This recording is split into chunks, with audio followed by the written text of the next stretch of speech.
राज्यातील अनेक भागात सध्या पाऊस हजेरी लावत आहे.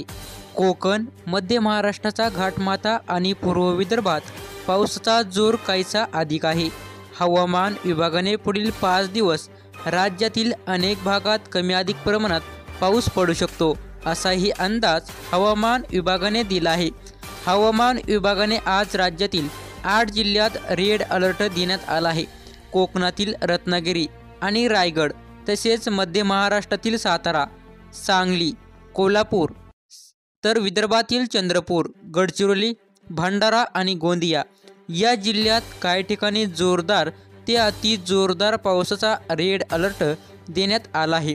सिंधुदुर्ग, पालघर, ठाणे आणि मुंबई तसेच पुणे, विदर्भातील अमरावती, यवतमाळ, वर्धा आणि नागपूर जिल्ह्यांना ऑरेंज अलर्ट देण्यात आला आहे.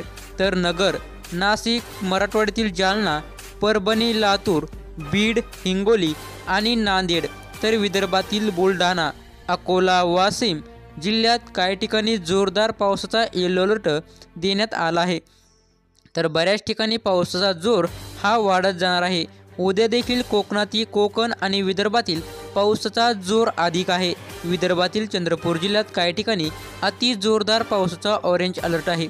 असेच नवीन अपडेट जाणून घेण्यासाठी आता लगेच दिशा नैसर्गिक शेती या यूट्यूब चॅनलला सबस्क्राईब करा. धन्यवाद.